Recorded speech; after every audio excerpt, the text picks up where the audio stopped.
Hello, my name is Dean Contover. This is the Current Buzz. Thank you for watching today. Today we have a young lady that recently moved into the area.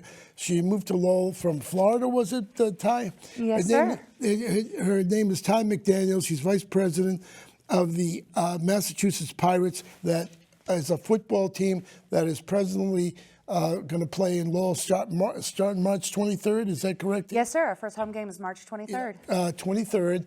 And they're going to have an inaugural game there, so watch for it. I expect you to be there because it should be a good time if you like football. It goes from March to July, and that's the season, right? That's the regular season, Yeah. yes, sir. And then there's the playoffs that are end of July into August. Oh, okay, playoffs. And this team was in Worcester.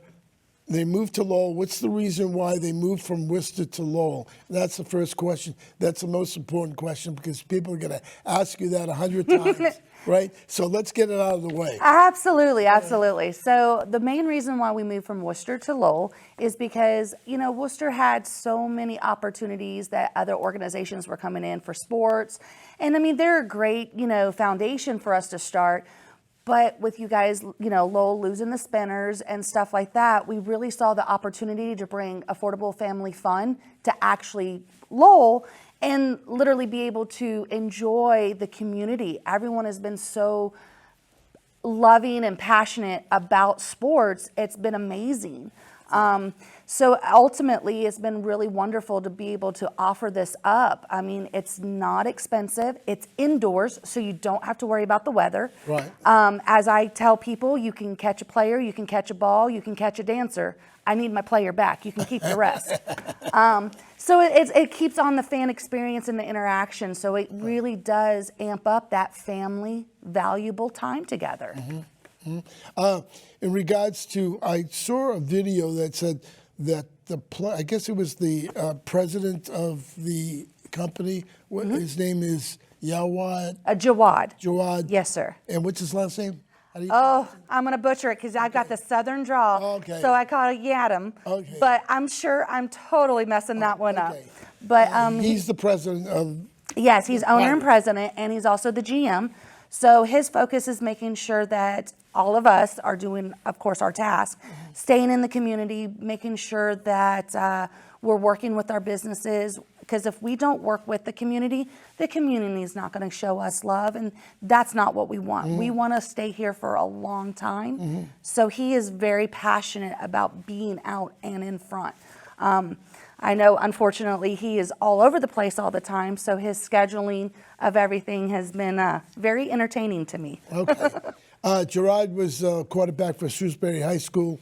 When he was quarterback, they went 13-0 in regards to wins, and he took his, I think they went to the Super Bowl at Foxborough when he was quarterback. So he's quite knowledgeable in regards to, he played quarterback for Dean College also, and everybody knows where Dean College is. It's not my college, but it's in Massachusetts. So Gerard grew up in Massachusetts, and he loves Massachusetts.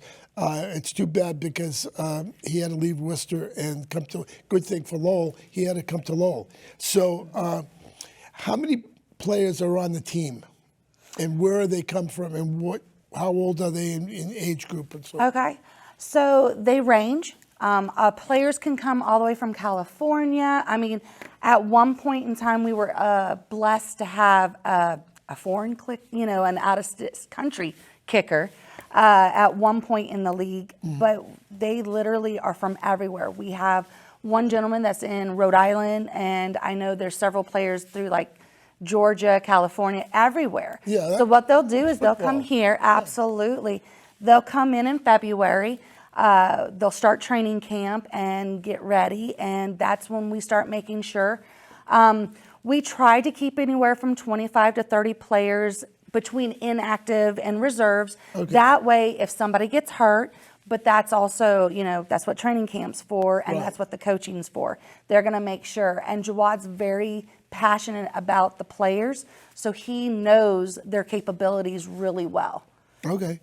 And they range between anywhere from 21 up into the 30s. I mean, These are athletes that are trying to stay relevant. They're either former NFL players, college high prospects that didn't get drafted. And with the USFL and the XFL still out there, and they merging to make the UFL. That's correct. They You know literally. your football. I try. All right. But that's one of the things we try to make sure they stay relevant, because you never know when they're going to go up to that next step. And that's very, very important to us, because don't get me wrong, we want our players all the time, but we want to see them succeed. And Right. especially with Jawad, he knows the passion. He's been there when he played with the China leagues and stuff like that. So he really wants to make sure these players get to where they want to be. So when you're talking about China leagues, are you talking about playing American football in China? Okay, I am not as fluent on that one. Okay, So I will have to sit there and say, Okay. we'll have to turn to Jawad on that one. Okay, all right. But I do know that he was a quarterback. He sat there and did remarkable over there. And then he just wanted to continue and give guys the opportunity as well. So he is the owner with his father? Or Yes. Okay, and they're originally from Massachusetts. Mm-hmm. So we have to support people from Massachusetts. So where do you, logistically, how do you get these kids or young men involved and move them in to Lowell or Greater Lowell? What's going to happen in regards to 25, 30 guys? You know, I mean, you have to, uniforms, helmets, footballs, etc. It costs money. It does. It really does. And we're blessed with here again, with the whole Lowell community. That's where we thrive. One correction.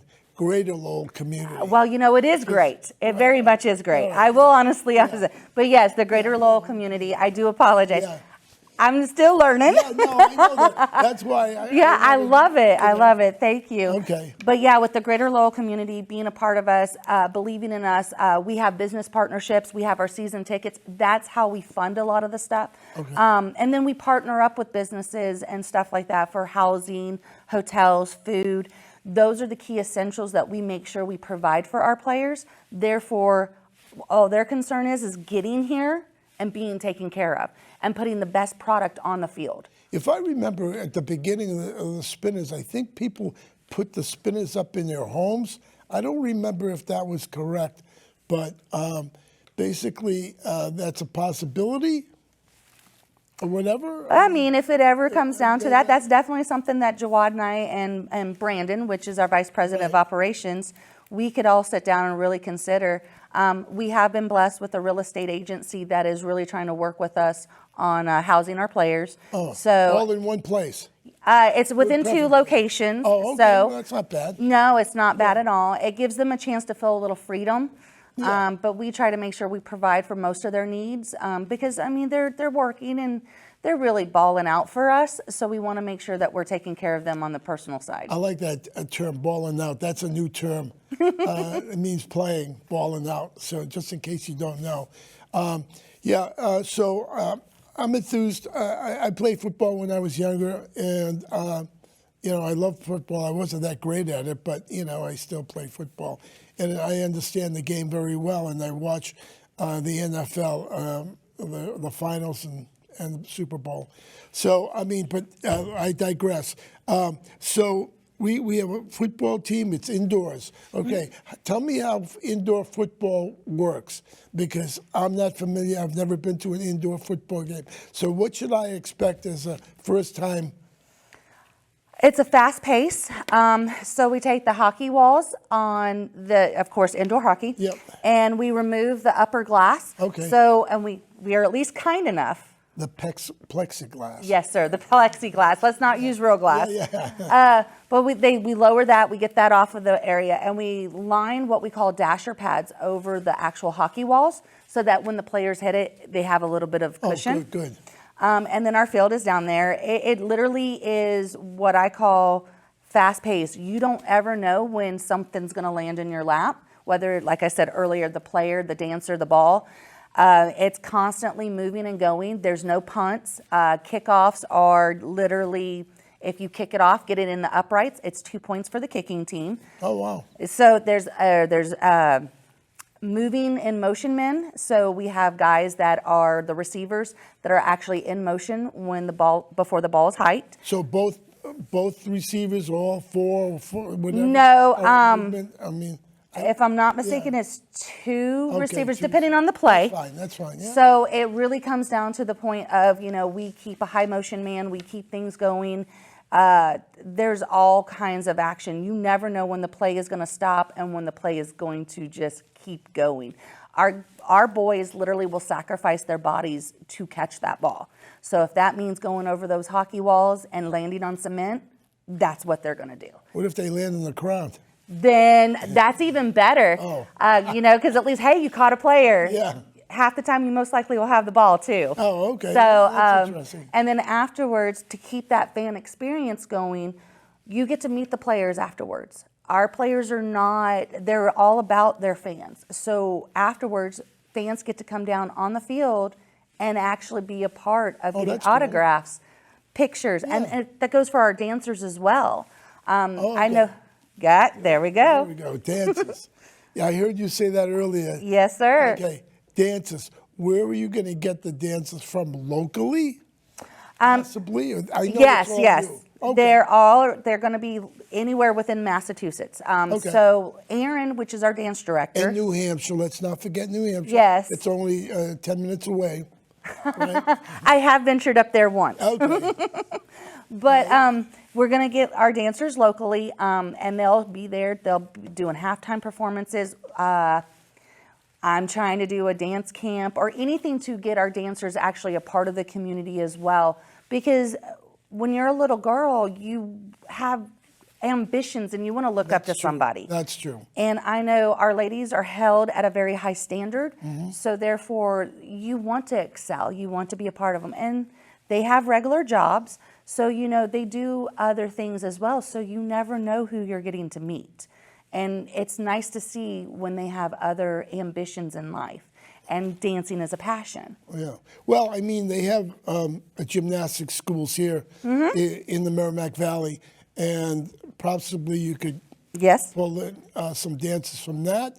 There's cheerleading. I think Drake of Massachusetts was #1 in Florida. I don't remember the specifics, but there's cheerleaders. So you're going to have a lot of people coming in trying out to be dancers. Absolutely. So they should be calling you. Is that it? They can send us an email, but it'll get strictly right over to our director, and she handles all that. All right. She's an amazing lady, and I can't wait to actually work with her this season because I'm one of those ones, you never know what you're going to catch with me during game time. I've had a tendency of getting over there with the dancers and playing around a little bit. Okay. How did you get involved in football? Explain your history. I know you're from Florida originally, and you're not a Patriots fan, but that's okay. Or a Red Sox fan. Maybe we could swing you to our side. But Thanks for calling me out there.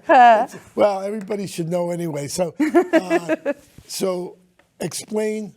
Okay. Because football is really important, especially in high school here in Massachusetts. I mean, Thanksgiving Day game is a big game. I mean, some of these teams, like Billerica and Chelmsford, have been playing for over 90 years of football. So they have a rich history of fall football in Massachusetts. So are you going to invite these high school teams? I'll ask you about how you got involved. Are you going to invite these high school teams to play, or what? Or are you going to have some of the players come and talk to them, that type of thing? So part of our community outreach is that not only would we like to have them at our games doing events and stuff like that. Doing events? What events? Well, we have halftime performances. So sometimes we would love to have it where we do like a 7-on-7 or some kind of little scrimmage or something where there's still something going on during halftime. Let them enjoy the game. Let them come down and show their skills. Also, we want to be a part of their school, so we would love to have part of their field day, be at their football games if we can. Also, have our players talk to them, because one thing that we want all kids to know in athletics across the board is your passion is your drive. Your dream is your goal.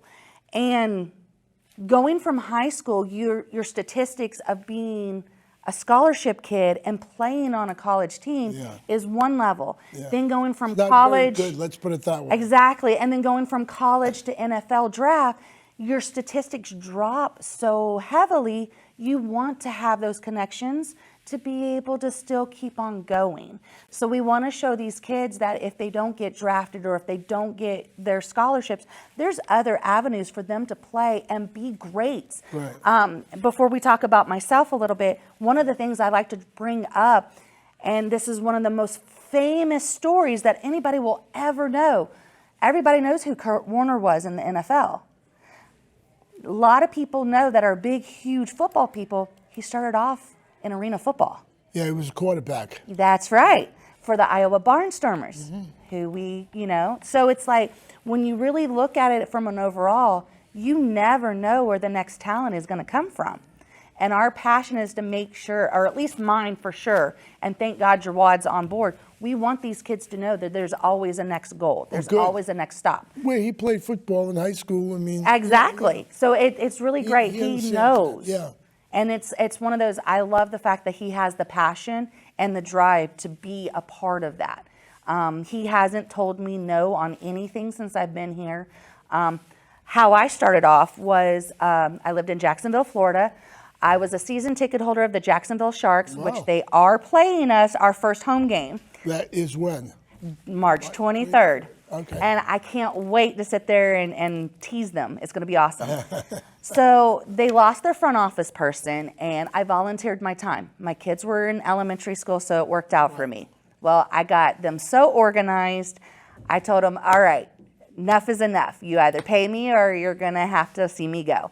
So I started off in customer service with Jacksonville.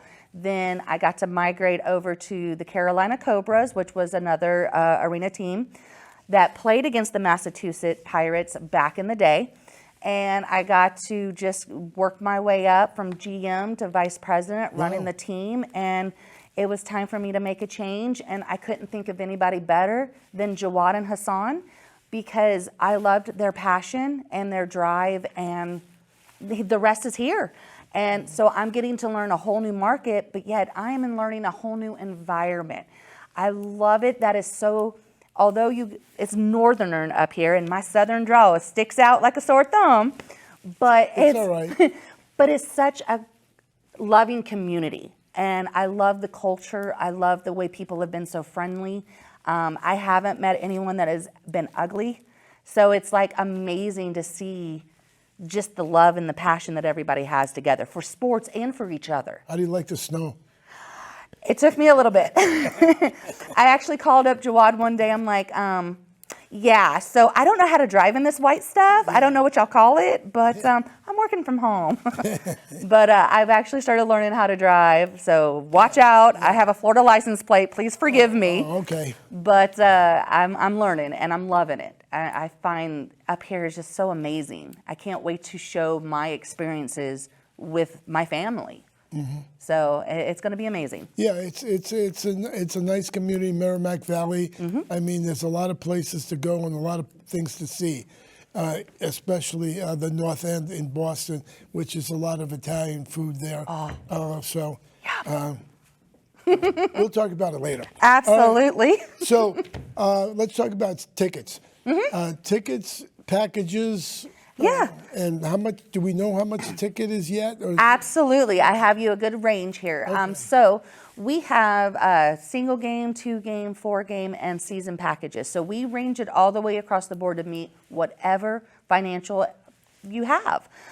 So single game tickets start as low as $18. Wow. And then half a season literally starts as low as $60. Well, So that's not bad. no, and that's 4 home games and everything, and it gives you other opportunities. So you can start off as one, and then you can grow. Yeah, see what you, Exactly. So we try to make sure it's affordable. You can either go to our website or go to the box office at Songa Center, and literally we can take care of your needs. We try to make sure we have everything for anyone. It's literally, I mean, $18 to go and enjoy And football. that's, yeah, I mean, and no weather. I mean, it's going to be comfortable the whole time. So you're not having to sit out in the heat. So it goes till what? July, what did I write down? July? Our last home game is July 1st here. July 1st. And then we have a game the following week, and that's an away game. And after that is when they start the playoffs season. So you're going to be here for the Folk Festival, which is the last weekend in July. Ooh, that sounds like fun. Yeah, it is a lot of fun. Hey, it's almost like, write that down. I am. Last weekend in July, Folk Festival. Maybe you could have some of the players there if they're in the playoffs. Absolutely. I would love that.